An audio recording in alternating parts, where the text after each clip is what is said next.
अगला शिक्षा मंत्री कौन? धर्मेंद्र प्रधान के इस्तीफे के बाद जहां देश भर में छात्रों ने जश्न मनाया है, वहीं दूसरी तरफ एक बड़ा सवाल अब सबके सामने कि अगला शिक्षा मंत्री कौन होगा प्रधान के इस्तीफे पर। इस बीच आपको बता दें कि पवार का दावा, मैंने पीएम को कहा था प्रधान का इस्तीफा हो, और इस बात को लेकर यह कहा जा रहा है विपक्ष अब एज लेने की कोशिश कर रहा है। विपक्ष की तरफ से कहा जा रहा है कि हमारे दबाव की वजह से ये इस्तीफा हुआ है।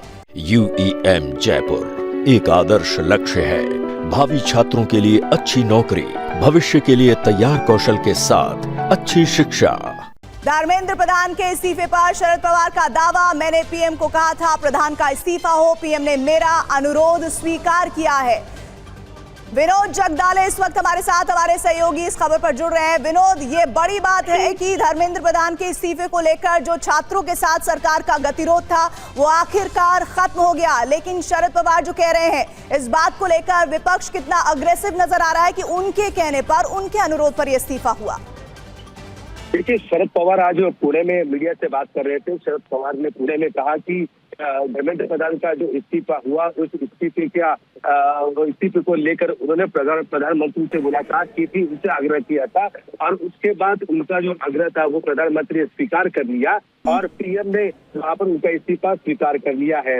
इतना ही नहीं, शरद पवार ने ये भी कहा कि छात्रों के साथ संवाद बनाए रखने की बात मैंने प्रधानमंत्री से की। इतना ही नहीं, शरद पवार ने ये भी कहा कि लोकतंत्र में यहाँ पर लाठी चलन से संवाद हो तो संवाद से ही यहाँ पर दिशा आगे निकलती है, ये शरद पवार ने बताया। जाहिर सी बात है, शरद पवार कह सकते हैं कि एक तरीके से क्रेडिट लेने की कोशिश है, और भारतीय जनता पार्टी से उनके इस बयान से साफ पता चलता है कि भारतीय जनता पार्टी से या फिर पीएम मोदी से उनकी नजदीकियां वहां पर बढ़ती हुई नजर आ रही है।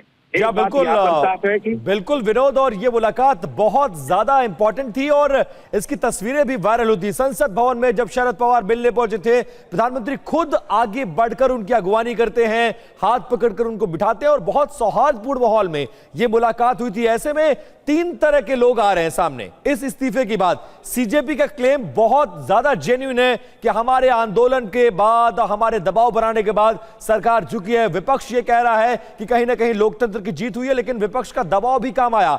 ऐसे में शरद पवार के स्टेटमेंट के क्या मायने हैं, खासकर तब जब यह कहा जा रहा है कि दोनों एनसीपी एक हो जाए, दोनों विलय हो जाए और एनडीए में शामिल हो जाए। क्या उस बात से भी इसको कुछ इंक्लूड किया जा रहा है, जो जोड़कर देखा जा रहा है?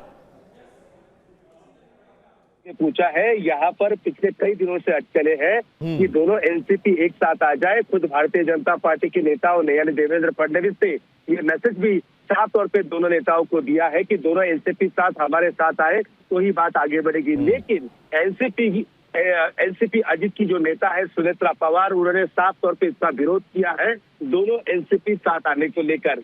देखिए, ये आप टाइमलाइन देखिए, एक तरफ यहाँ पर शरद पवार जंतर मंतर पर जाते हैं और दूसरे ही दिन वो मोदी से मिलते हैं। इस पर राज ठाकरे सेंस करते हैं और कहते हैं इसे जंतर मंतर कहते हैं, यानी ये शरद पवार का खेला है। जाहिर सी बात है, शरद पवार के जो स्टेटमेंट यहाँ पर सामने आए हैं उस तरीके से दिखाई पड़ रहा है कि शरद पवार की नजदीकियां ये बीजेपी के साथ, एनडीए के साथ यहाँ पर बढ़ रही है, और ये नया नहीं होगा कि आने वाले दिनों में बिल्कुल, और नजदीकियां जग जाहिर है। लगातार शरद पवार की मुलाकातें, बैठ के बातचीत, ये कुछ इशारा है कि कहीं ना कहीं दोनों के बीच नजदीकियां बढ़ रही हैं और उसका फायदा अब शरद पवार क्लेम करते नजर आ रहे हैं। एक बड़ी खबर आ रही है, कॉन्स्टिट्यूशन क्लब में सीजेपी और सरकार की बैठक अब भी जारी है।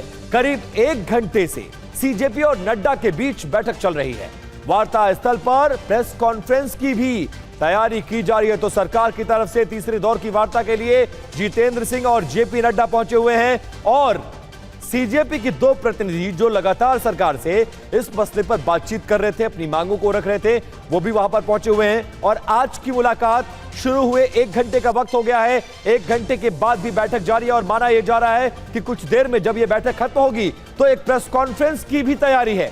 संभवतः सरकार के लोग भी अपना पक्ष रखेंगे और सीजेपी के लोग भी।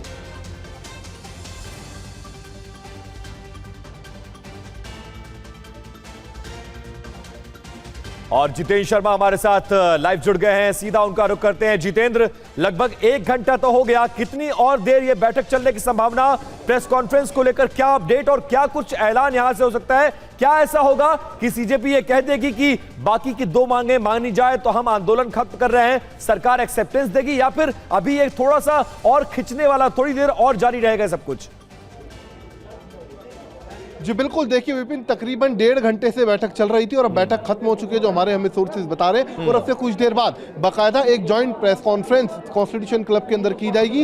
ये देखिए 4 कुर्सियां लग चुकी है, पहले 3 कुर्सियां थी, 1 कुर्सी और यहाँ पर बढ़ा दी गई है। तो जाहिर सी बात है, जो लोग मीटिंग के अंदर मौजूद थे, यानी कि जेपी नड्डा और इसके अलावा जितेंद्र सिंह सरकार की तरफ से, कॉकरोच जनता पार्टी की तरफ से सौरभ दास और इसके अलावा आशुतोष रांका, चारों एक साथ मिलकर प्रेस कॉन्फ्रेंस कर सकते हैं। पहले हालांकि इस बात पर भी संशय बना हुआ था कि क्या सरकार और कॉकरोच जनता पार्टी एक साथ बैठकर प्रेस कॉन्फ्रेंस करेंगे, और अगर एक साथ बैठकर प्रेस कॉन्फ्रेंस करते हैं तो इसका मतलब यह है कि कहीं ना कहीं आपस में एक दूसरे के विचार मिल चुके हैं, आपस में एक सहमति बन चुकी है। तो वही होता हुआ यहाँ दिखाई दे रहा है। देखिए पहले 3 कुर्सियां थी, यहाँ पर 1 कुर्सी और बढ़ाई गई है, 4 कुर्सियां हो चुकी है। और अब हमारे सोर्सेज बता रहे थोड़ी देर बाद, चंद मिनटों बाद यहाँ पर प्रेस कॉन्फ्रेंस, यानी जितेंद्र, लेकिन इसमें एक और इम्पोर्टेंट बात है जिसको लेकर जब खबर सबसे पहले आई, अभिजीत दीपके ने कहा कि अभी हमारी मांगे और भी हैं जिनको लेकर हम अपनी बात रखेंगे, अभी आंदोलन पूरी तरह से खत्म नहीं हुआ है। साथ ही फिर ये खबर आई कि 2 और मांगे हैं। लेकिन जिस तरह से कुर्सियां 4 नजर आ रही हैं, और आप खुद बता रहे हैं कि सीजेपी की तरफ से सौरभ दास और आशुतोष रांका वहां पर हैं, और ये मुमकिन है कि